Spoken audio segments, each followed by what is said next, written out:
Then shoot me at my gate and leave my body there so that it can be collected there. And let my people know I died at my gate. Let them not go look for me in Rivayala or, I don't know, Shakahola. No. If really you came for us, and if you think that by killing me you will end this fight, shoot me. But shoot me at my gate and leave me there.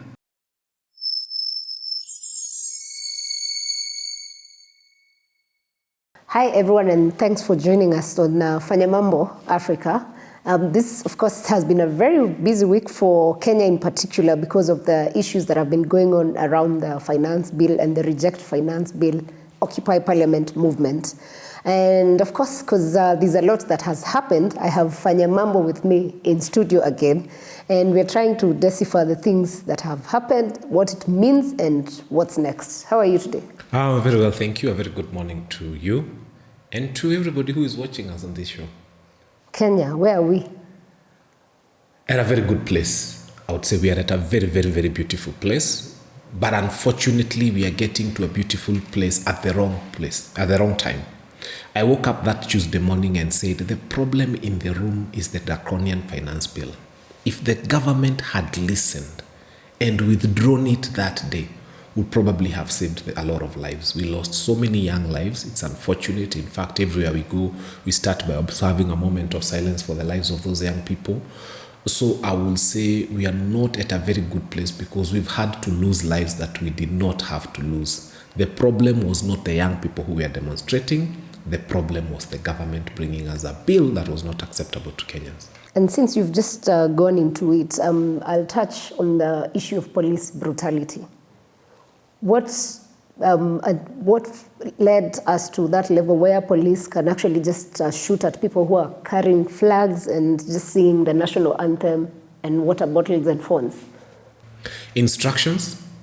Those people were getting instructions from people who are bent on getting their own way at whatever cost.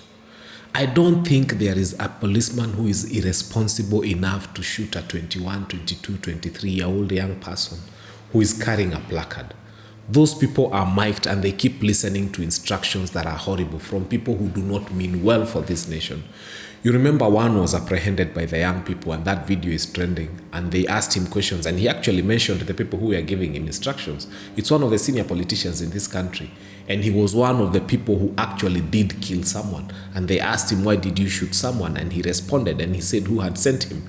So I would say some of our policemen are very good people. In fact, let me tell you, I was having a conversation yesterday with a prison warder who confessed to me that when she's in civilian clothes, she does go for maandamano and she demonstrates like every other person. But she's there and she's in civilian clothes because she feels that the country is not going in the right direction. But that's on her off days. If it happens on a day when she's not working, she gets into civilian clothes and she goes for maandamano. So even the police themselves are kind of know that what the fight we are fighting for is a good fight. They support wananchi, and I don't think the police had any intentions of killing people. They just get instructions from some, not all, some of the horrible leaders that we as Kenyans put into power. And on the same day that we lost so many Kenyans, sadly, during the maandamano, the same evening, the president came and lectured us Kenyans and called us criminals and said it's a treasonous act that people were demonstrating for what they feel was a bad bill for the country. What do you make of that? You know, people used to make noise at me when I was young, not now when I'm old. So I come into my own house and the house I'm paying my electricity and my TV. So you are shouting at me on my TV using the electricity I'm paying for and the Wi-Fi I'm paying for. And I'm paying you a salary to even sit there and shout at me. I think that was irresponsible, to say the least, of the head of state, because he was trying to open up a war with Kenyans. And I'm glad that when he slept that night, he got advice from the right people. And you cannot govern a nation by chest thumping. You cannot govern a nation by threatening people. You cannot govern a nation by intimidating people. In fact, the biggest of wars, I've always said, the First World War was not won with a gun. It was won with a pen, and they created the League of Nations. The Second World War was not won with bombs and nuclear weapons, and because people like saying it's the bombs in Nagasaki and Hiroshima. No, it is the United Nations. People sat down and took a pen and said that the distinguishing factor between human beings and animals is that human beings have a language. Imagine, the distinguishing factor between human beings and animals is that human beings have a language. Animals, if you want a dog to move in a certain direction, you either shout at it or beat it up. If you want a cow to move, the Maasai herders are always beating their cows. Human beings are not cows, they have a language, and that is what makes us special. And the minute you choose language as your weapon, and you use it to woo people towards yourself and towards an agenda that builds the nation, then you will have a very successful presidency. But what would make a president say people are treasonous? And what actually defines treason in Kenya? You see, first is Parliament was stripped of its dignity. When your coat of arms is removed and the mace is removed, that's a hall. It's not Parliament anymore. So first, let's desist from saying we have Parliament until those things are back. I think we just have a hall right there now. And when you say it's treasonous, well, it's treasonous, but why are people becoming treasonous? Why are people getting to a point where they feel they want to remove you from power? It's because of how you make them feel. And I like the way the deputy president was addressing the nation yesterday, although he was doing it too late, and saying, young people, we plead with you, we beg you, we ask you, we request you, we are ready to have a conversation with you. This is the language of successful leaders. I'm not saying he's successful, but if the deputy president, as we know him, has become like the only looking like someone who is thinking in this government, then so be it. At least we have someone who is understanding that nations are not governed by violence and threats and force and intimidation. They are governed by persuasion.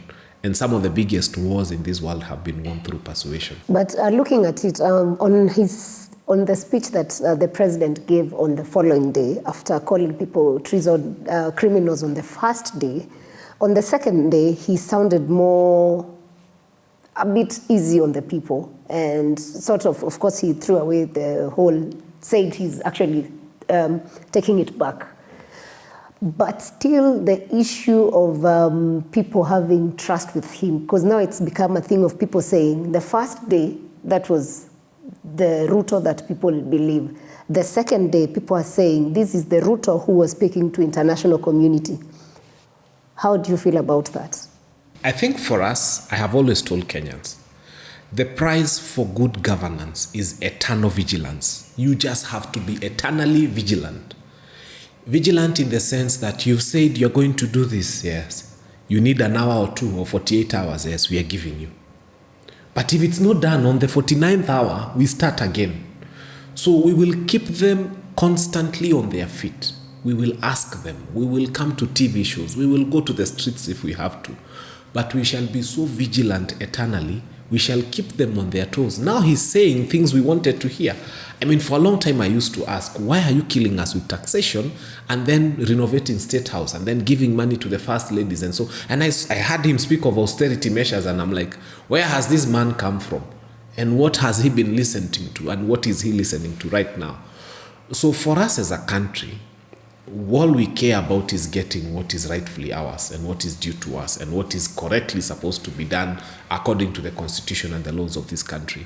And so we are asking Kenyans to, from wherever you are, just be eternally vigilant. Don't let this government relax. No. And I'm not saying you do horrible things. All I'm saying is when they go wrong, let us speak up. Let us remind them. Let us constantly be vigilant. That's the only way that this government is going to do things for us. And it's very interesting, this coming from you, who's been a critic of this government and their communication. Today they come and say this. Tomorrow they say something different. So do you trust yesterday's statements? Number one, first I expected an apology. I expected an apology from the head of state and saying that on behalf of the country, we apologize as a state for using your money and your weapons, because they are our weapons, to kill you and your children and your sons and your daughters.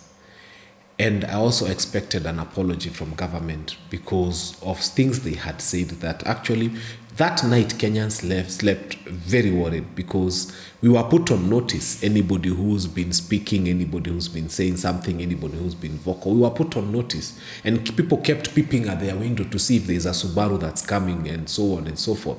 Some people I know slept in different homes from where they usually sleep for the fear of, reprisals and abduction and so on and so forth. So we expected an apology. And from where we sit, do you want to trust the administration? That is to your discretion. I know this administration. And from my heart of hearts, I have always said, the problem we have is not finance bill and all these other things. The problem we have is this administration. And at one point in time, we shall have to face that as a fact. And as Kenyans ask ourselves, how do we peacefully, democratically, but firmly remove this administration from power? And I have always said, let us not create a Somalia kind of situation. Let us not create a Sudan kind of situation. Let us not oust this administration and then create anarchy. Because there are people who think that it's a very beautiful thing to do what Sudan did until you see the results of what happened after they left, after Bashir left. And then the country is in tatters, it's in chaos, everybody does what they want. That's not what we are looking at.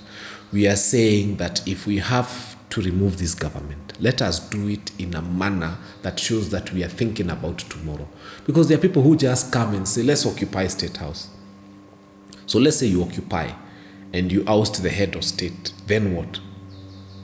You create chaos, and that's what we are trying to avoid. My thinking is there are many ways of removing a government, including impeachment by law, including, like now if you constantly put pressure on the members of parliament and you insist on them bringing an impeachment motion, and then it goes through parliament, and then you remove government in a manner that is provided for in the constitution, it can be done. And I have told Kenyans what we need to do is to sit back and to say, let us not be treasonable. Because when you say you want to move to State House and go, and that's chaos, that's anarchy, if you ask me. And people will say, no, I'm being a coward, but I'm just telling you the truth according to the law. That's anarchy. Because you would create a vacuum that would lead to, now imagine if there's no government. What will stop me from moving to my neighbor's house and taking his car, or even his wife, or anything I ever wanted in his house? So we have to find a way to look at what are the bounds of the Constitution. And I can tell you it is possible. If you are so tired, you can impeach a government before its time. But do it through parliament. Do it through the legally provided avenue so that we don't end up the way some African countries have gone. And then you're in a total mess. You have a Somalia kind of nation. You have a Sudan kind of nation. We don't want that for Kenya. And speaking of using parliament, which is actually the members of parliament, I still have a question. When the president was giving his speech, they kept clapping over things that Kenyans had spoken about for 2 months, as if it's just the president who injected some new brain in them to actually look at this bill as something that was punitive and not acceptable to the citizens they serve. What does that mean about, about these MPs then? To start with, these people were not the very best that we voted for. I remember in 2022, there was in every constituency a person who vied who was better than the person who took up the UDA ticket, and especially from Mount Kenya. But for some reason, our people in Mount Kenya voted for people, some of who are not even able to compose coherent sentences in parliament, forget anything else. And that's why they had become like voting machines. A few of them are learned and intelligent, we give it up to them. But as to whether they represent the wills of the people is something different altogether. But there are very many of them who just put the question, and then they vote. And they ask, how are we voting? So put the question, then they vote, and they tell their boss, we voted. So the head of state comes and tells them, go and vote this way, and they vote. And then he comes and tells them, I'm withdrawing the bill, and they clap for him. At what point do you as a member of parliament start using your own brain? I sat in one show the other day, and I asked without fear the leader of majority in parliament, Kimani Ichung'wah, please tell us what you are thinking. You. Then he says, President William Ruto. I tell him, no. Please tell us what you are thinking. We want to hear you. What are you thinking? Let me go to State House and ask what I am thinking. Those are the kind of leaders we don't want. And I'm telling Kenyans, this is a very good sign. It's unfortunate that houses were burnt belonging to members of parliament, offices were burnt, some cars and so on and so on. But is this not a sign that people are angry because then they are communicating No, and it's not a sign. being heard? It's a sign of anger, and I'm saying it's unfortunate that it happened. But people have a right to express their anger. I wish it did not have to get there, because when you go on Tuesday and vote yes, and then you see a public hue and cry and people are on the streets, and on that Tuesday, remember, we lost 2 young lives. And then you go back on Thursday, just a few days later, what common sense are you using, still voting the same way you had voted? So these are the kind of leaders we don't need. I remember my own MP, John KJ Kiari, people telling him, go and redeem yourself on Thursday. But what does he do? He goes there and does the exact opposite of what people wanted. And that's why people burnt the CDF office in Dagoretti. So I think we need to start now, stop this nonsense of voting for parties and start voting for individuals, even if that person is on an independent ticket. We start looking at who is on the ballot and reading their names and thinking about their character and their history and who they are, and actually making a good decision about a leader. It's no longer about party position. And in fact, anybody who will come and try to create a wave in 2027, we will fight that wave. Because we don't want people to vote on a wave basis. We want people to start realizing that you have names, and voting means you read and select. Yeah. Now, going back to the Gen Z that were on the street, they were on the street for a reason.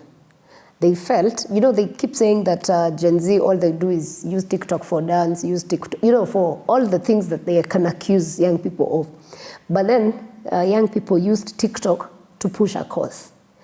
And this cause is because they felt their nation was not being led in how they felt about it. What does this mean to the leaders, that young people can move from just dancing on TikTok to actually covering issues? You see, it's wrong to underestimate anybody or to rubbish people. That is what this administration had done. And even there were Kenyans who had classified themselves and said, Sisi ni mahadko, maybe wa Mathare, Kibra, and we are the ones who do demonstrations and so on. And they said those are softies, they come with iPhones and they are not able. And those softies are the ones who actually did what has never been done in this country, occupying parliament. I'd like to say, let us show respect for everybody. And even the smallest of creatures in this life, if they are pushed to the point where they feel now their own life is at stake, they are threatened. Take a cat, put it in a room and to a small corner, and now it has 2 choices, to go through you or to die. The cat will go through you. It will pluck out your eyes. It will do whatever it has to do to survive. That's where the young people had been pushed through. You find someone, I was on the streets on one day, Thursday, and you have a master's holder who's not found a job in 6 years. That person tells you, even if I die now, it will be better for me than the life I'm living. So, very intelligent, brilliant people who are on the streets, and then very many parliamentarians who never saw the doors of Form 4, leave alone university. Very many of them are there making all the horrible decisions for very intelligent people. So it's annoying, and that's why what they did had to be done, because they had gotten to the wall. In fact, even I know in their wildest dreams, they had never thought that they would one day occupy parliament. But they got to a place where they were pushed to a very hard place. And the choice was between fighting back or being killed completely. And they chose to fight back. And in the fight, the choice to fight back, we've seen several of them, unfortunately, have been abducted. Then why are we at that point? You see, it is foolish for government to abduct people. Because eventually everybody who's been abducted has ended up in a police cell. I mean, Gabriel Oguda was released from a police cell. So anybody who's been abducted has been abducted by this administration. And eventually they realize, even themselves, that those were mistakes. Because the demonstrations didn't stop because they abducted those people. They continued. In fact, they were very ferocious. So my thinking is, when you don't listen to people, these are the consequences you pay. During public participations, Kenyans said, we don't want this finance bill. It would have ended there. I remember President Uhuru Kenyatta had BBI, which he really wanted to push down the throats of people. And Kenyans said, we don't want BBI. What did Uhuru Kenyatta do? He said, you know what? One day in future, probably BBI will come back. But for now, I have no energy to fight with Kenyans. We will do what Kenyans want. He looked like a foolish president, but you can imagine how much he saved this country because people would have gone to the streets. People were angry at that time. So even right now, it's an administration that doesn't listen, because if they had listened, we would not have lost their lives. And I'm expecting and I'm hoping that this government will come out and even help in facilitating the burials of these young people, and even go to an extent of trying to compensate, if they can, the families of these people who've lost their young ones, because that was barbaric and it was uncalled for. I mean, there are so many rubber bullets in this country. A rubber bullet will still stop you. You don't get a rubber bullet and continue to walk. It maims you, but it leaves you alive. So why didn't they use rubber bullets? If they were spraying rubber bullets on those young men, it would have been fine. We would have contended with that. We would have said they are trying. And even when you are shooting, why shoot the head? Why not the legs? Why not even the stomach or the lower body where somebody has a chance of survival? Why go for the head? And with a G3 rifle. G3s are known to kill elephants. I saw one who was shot with a shotgun. Surely, in this day, and that policeman is walking scot-free. And I remember that young man was spreading his arms like this on the street alone during the day, and someone took a shotgun and aimed at him. And that policeman is still okay and working. So that is where we feel this administration should have come out and said, first, we also take responsibility for what happened. And we have interdicted policemen 1, 2, 3, 4, 5. And we have stopped them from working. But you cannot continue paying them from our money, salaries from our money, for killing our young people. Are you afraid of the abductions or the killings? Thoroughly. There are times, I remember when people are being abducted because of what I have done. My contribution to this fight is known in this country. I got not less than 15 phone calls of people telling me all sorts of advice. Switch off your phone, do not sleep at home, be vigilant, you should now have an extra gate in your compound you can use, that kama it ends up in your neighbor's home. I got all sorts of advice. But I remember going back home, and even when I got home, my family was looking at me and telling me, Dad, you know people are being abducted. I knew you are an obvious target. I told them, it's fine. I will stay right here. And they told me, switch off your phone. I told them, it will be on. You're not afraid. I am afraid, but I will be waiting for them. And I said my prayer and slept. They didn't come. And if they come, I'll tell them, you fools, don't abduct me. Let me take myself to the nearest police station. But they're not giving people a chance of taking themselves to police stations. Then shoot me at my gate and leave my body there so that it can be collected there. And let my people know I died at my gate. Let them not go look for me in Rivayala or, I don't know, Shakahola. No. If really you came for us, and if you think that by killing me you will end this fight, shoot me, but shoot me at my gate and leave me there. So what would you tell this, because there are several, we know Oguda, we know Osama Otero, we know Dre, we know Crazy Nairobian, like all these Twitter influencers, we know Hanifa, who went into hiding at some point with Boniface Mwangi. All these people have actually been threatened in one way or the other. And even a doctor, surprisingly, who was volunteering to, offer treatment to guys who are hurt. What would you tell these people who've already gone through that process? And even now, there are so many young people who are not satisfied, but they're still now living in fear. So is it government's role to make you so fearful that you cannot stand up for what is right? Number one, I would say, first and foremost, we need to come together, all those people whose lives have been threatened, and to do a press conference and to record a statement, and to go to Independent Police Oversight Authority and to report the intimidation and the threat and the fears. That we need to do. If there's one thing that government fears, is people who come out publicly and say, my life is in danger. And it is the duty of government to protect you when your life is in danger. So I would tell Boniface Mwangi, my very good friend, Hanifa and all the others, let's meet up. Let us go to IPOA and say that lives are in danger and they are threatened. And beyond that, let us make it very clear to members of the public that we have been targeted, mention everybody who's been threatened, and to say that if anything ever happens to us, this administration is responsible. When you do that and you make it very clear and the government sees that, then they will make it their responsibility to protect you. Because the correct thing to do is, if, for example, Hanifa or Boniface Mwangi or any of those people has been suspected of doing something, the correct thing is to call them and tell them, come to Central Police Station and record a statement. Come to Rongai Police Station and record a statement.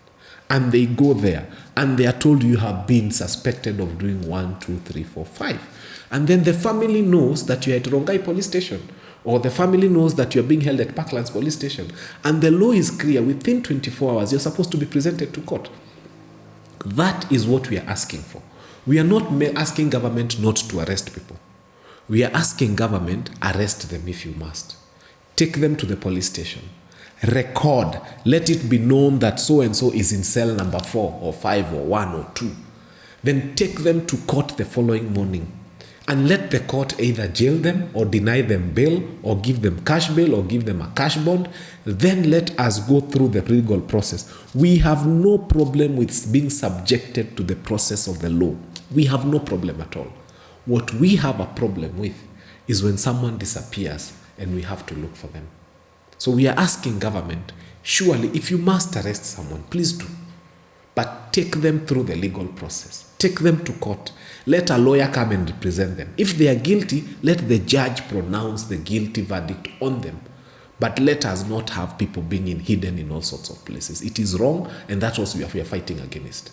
Why would government want to instill fear then to people who are just young and speaking out for what they feel is right and what actually the Constitution of Kenya looks at as or gives as rights? Because they are unaware. I mean, in 1992, President Moi then beat up Akina Matiba. They jailed them. They beat up Reverend Timothy Njoya. They did all sorts of horrible things. That instillation of fear did not stop people from being vigilant. And I have seen very many people who suffered under the Moi era. But the more they were beaten up, the more they strengthened the resolve of the others. My advice to this government is that you do not solve anything by beating people up. And you do not solve anything by instilling fear. In fact, you'd be surprised if they called those young men and told them, so what do you have against us as government? And those young people will tell them 1, 2, 3, 4, 5. And they'll be told, we are trying to form a committee that can help us resolve these issues. And they'll be told, fine, if you're trying to form a committee that can help, can we participate in that process? And so it is foolish to think that you can fight any human war with weapons and win. Most of the times, you persuade human beings because they have a language. And if you allow me, there's something very special I'd like to say on this show that I have seen, and it's to applaud the Kenyan spirit. Because sometimes we forget what is important for us as a country. When Maandamano was happening, some people moved me to tears because I saw a lady who closed a shop, a very tiny shop, what you would call a poor shop. They took 5 crates of soda and 2 crates of water. Wherever you are, God bless you. And they came to the people who were doing Maandamano and they distributed. And you can see this person is poor. They don't have much, but they have given water and soda. Others gave queen cakes, by the way. I remember doctors who volunteered and came and said, we are here to offer our services. And there's one who gave his own blood.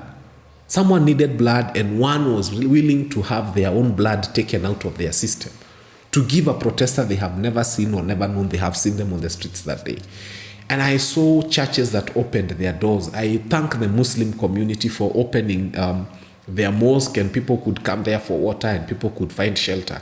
I thank every person who showed the true Kenyan spirit, because I am telling you, there was a boda guy who, and you know they work so hard, 50 bob here, 100 bob here, for him to collect 400 shillings and to go and buy 1 carton of water.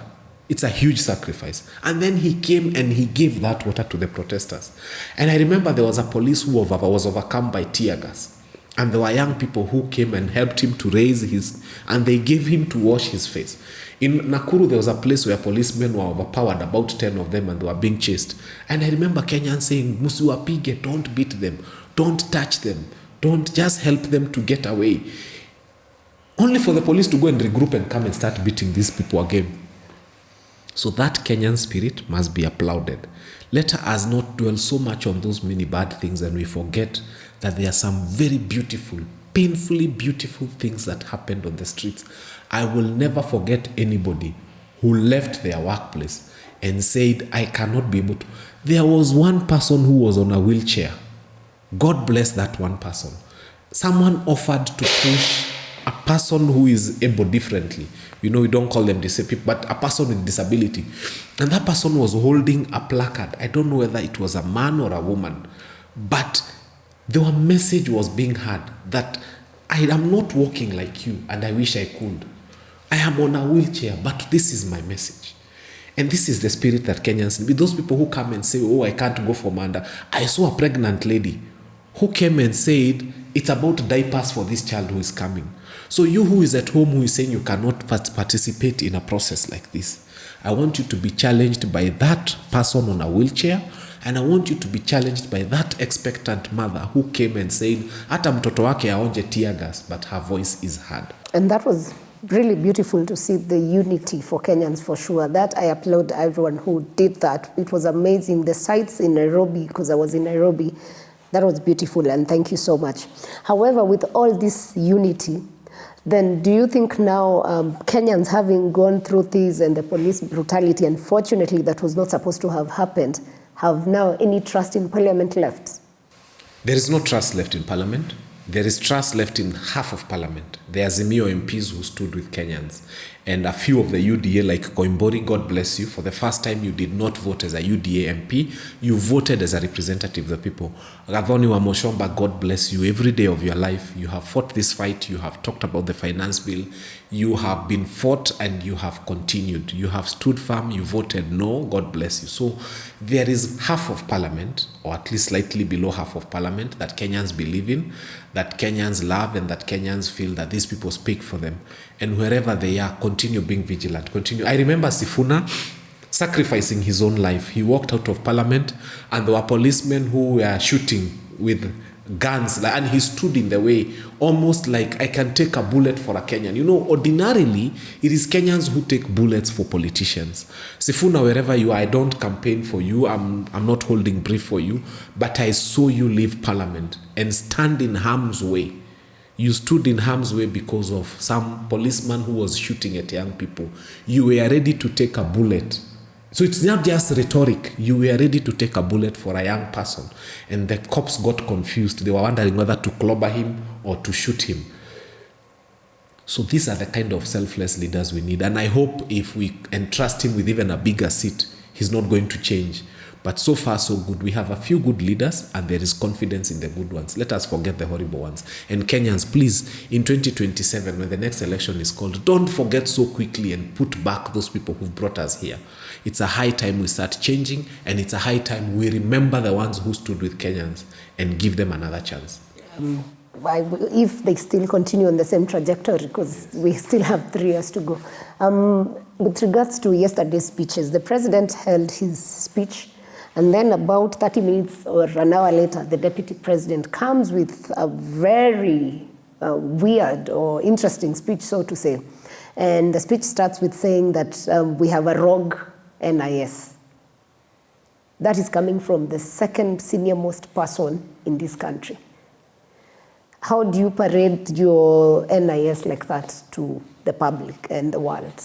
To start with, sometimes when people are trying to be very populist, they make horrible mistakes.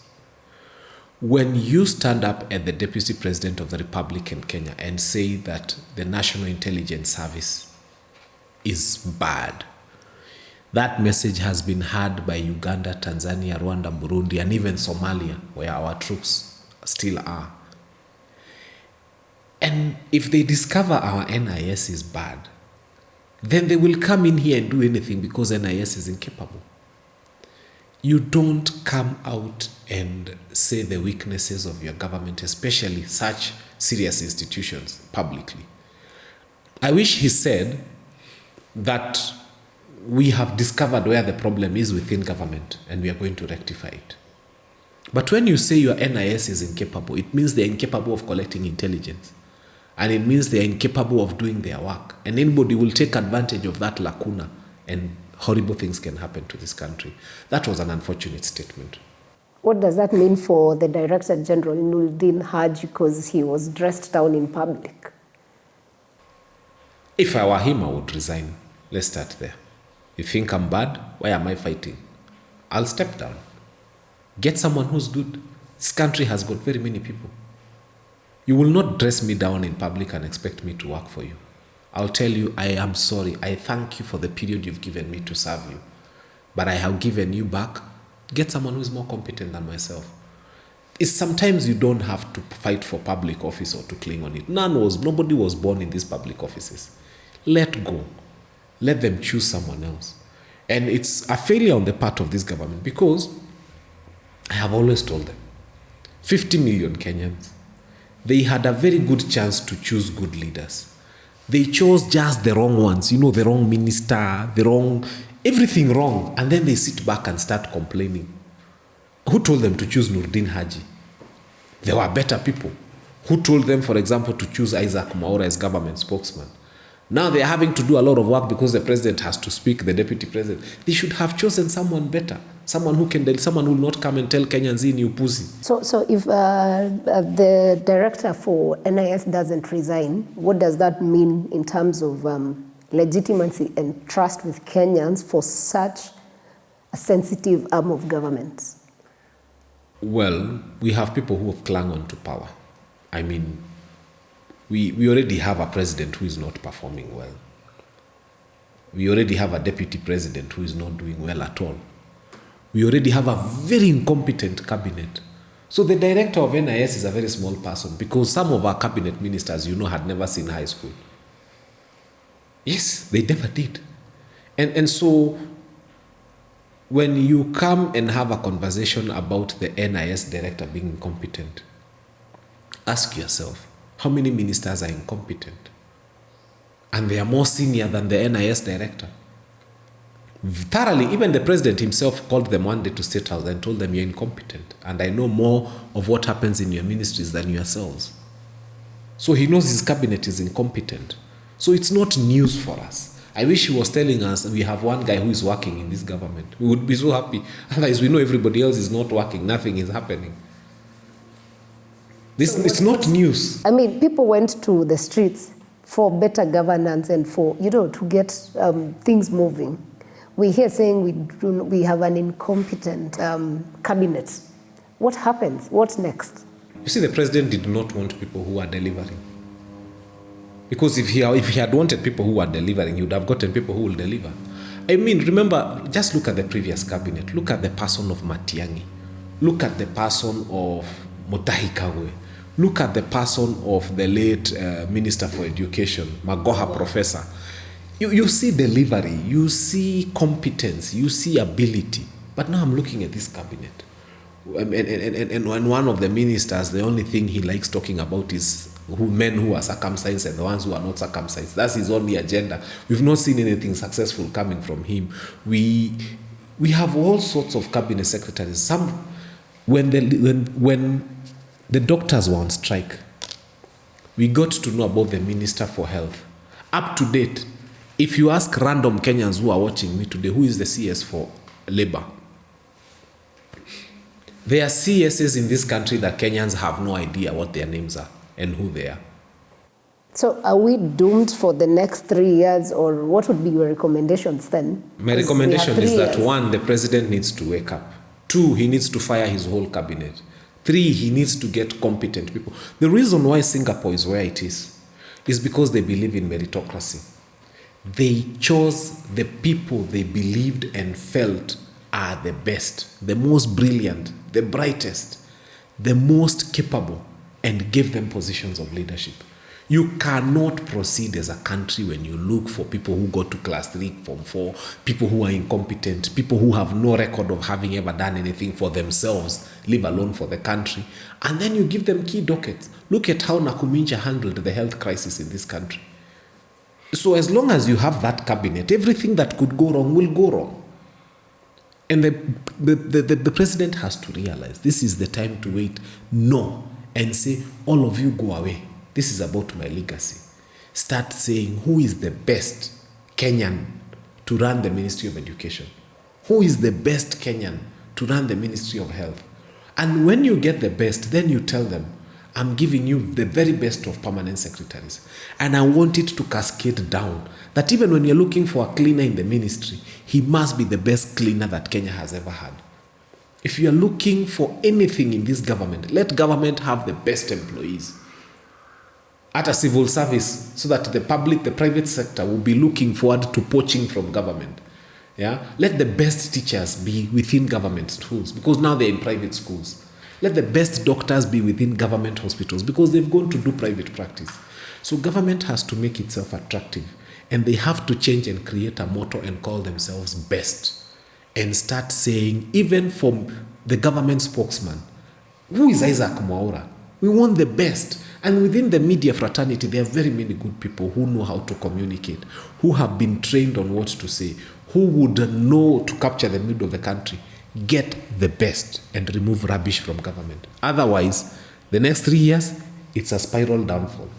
And if with what we've already seen now in the streets, how do you feel decision making in government will be like moving forward with what we've experienced for the last, say, 2 weeks? First and foremost, members of parliament are scared. The ones whose houses and CDF offices were burnt will probably not be able to go back to their constituencies in a long time. But now, from now on, they will take the views of the public seriously. And from now on, they will be telling the president what their constituents are saying. And from now on, especially now, those who've not been touched by this, those people who've not been affected by the burning and all, those ones will be very careful because they don't want to get there. Can you imagine being a member of parliament and you know you can't go to your constituency? I mean, they've been told in some constituencies, jaribu kukanyanga huko. So, and they are afraid. They are thoroughly afraid. Some have even gone into hiding. We've not heard from them after that. So, I would say, and the others, many others know their die is cast. They are not coming back in 2027 or wherever else an election is going to be held. So, I think it changes things, and I thank the High Court for the ruling they made on, these people had made a law, a very bad law on the procedure for recalling a member of parliament. They had put in very hefty clauses that would make it very hard to recall. And the court has declared those sections, specific sections, unconstitutional and superfluous. So what that means now is that the procedure for recalling your member of parliament has been made very easy.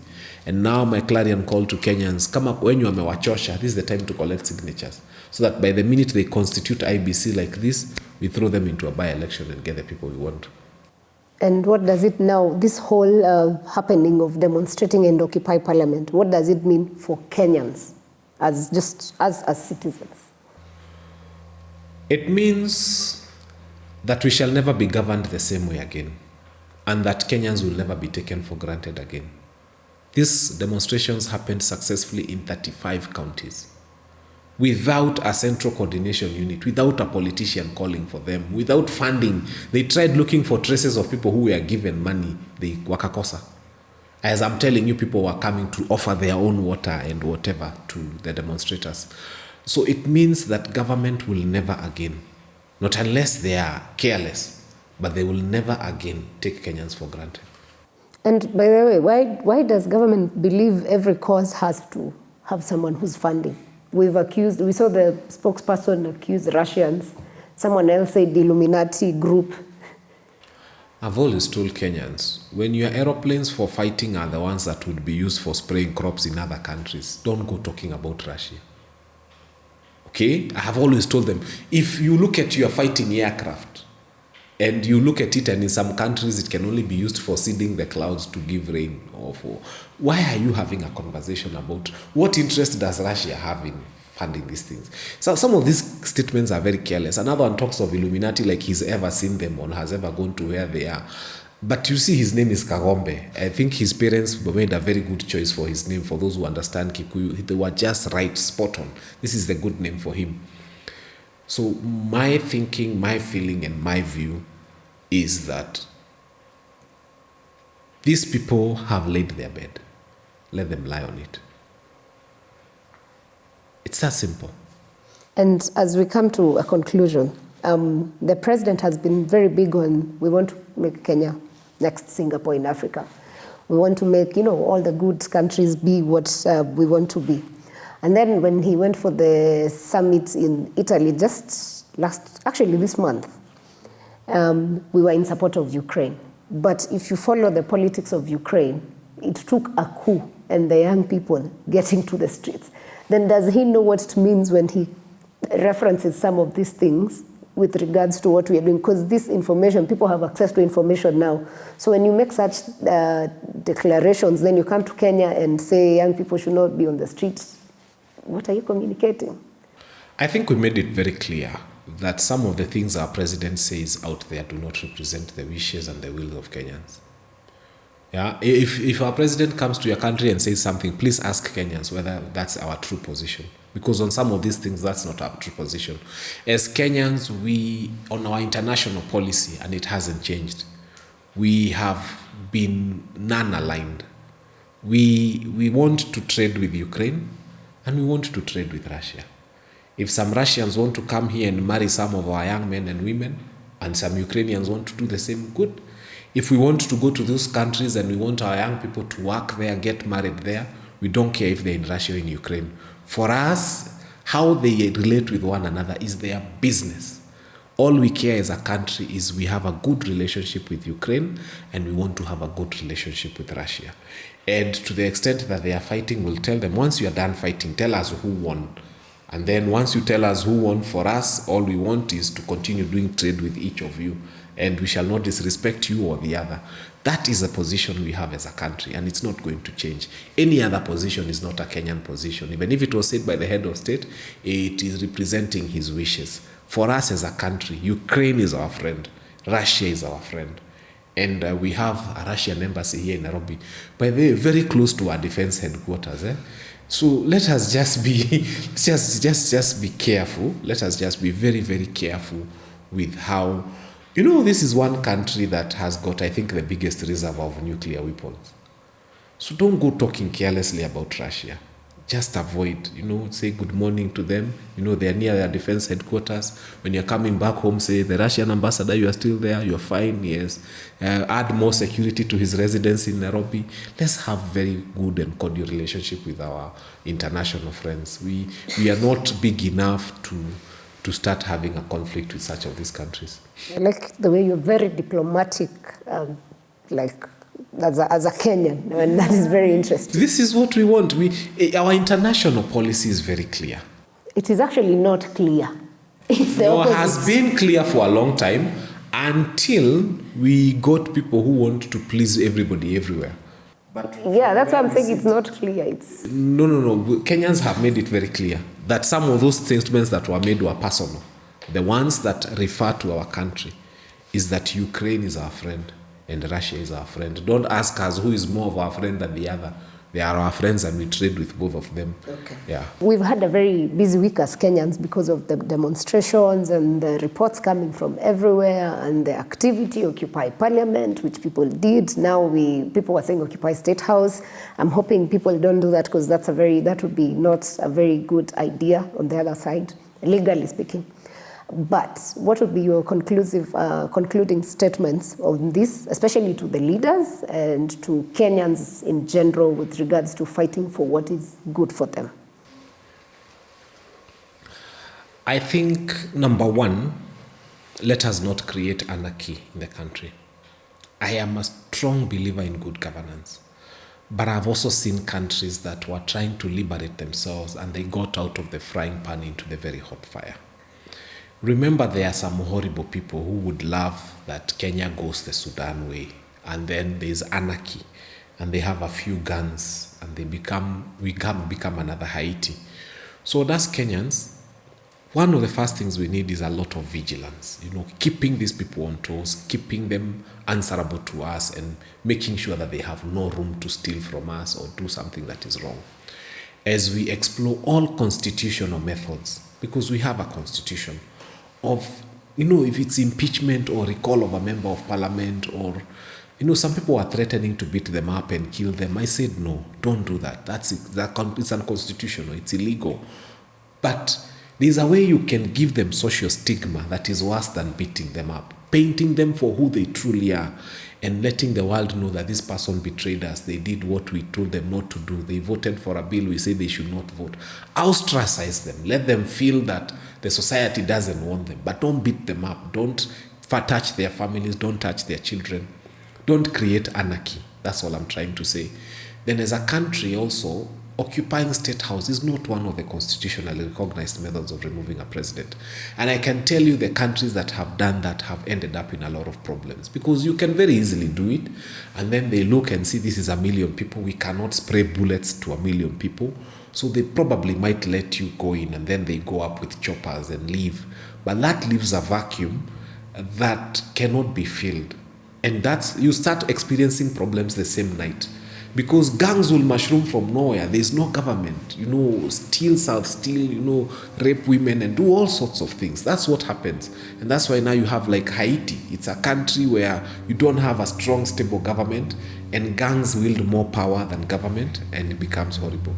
So my plea and prayer to every Kenyan is, as we fight this fight, let us not create a bigger crisis than we would have been in if we don't do these things. Occupy Parliament was okay. Occupy State House, I have my reservations because of what it would mean if a president was to flee the country. It would create a horrible constitutional crisis, and then everybody will want to fill that vacuum and they'll start killing one another for it. And before you know, there's so much blood that will be shed in this country. So it's not about this immediate thing, because some of these young people had not seen, actually even like after occupying Parliament, they hadn't thought of what to do next. That's why they started eating rice. If it had been very well thought out, maybe it would have been occupy Parliament, take the maize, maybe tear that bill and so on and so forth. But it was occupy Parliament and then wear the speaker's gown. I've seen people who are saying that when they get to the State House, they will live with a kaunda suit. Others are talking of some wigs that are in some room that they feel they would want to. And others are even booking bedrooms and saying that's where I want to sleep. So if that is the end game, then you see it's not a very good end game. I think we need to think beyond occupying State House. What would we do if we occupied?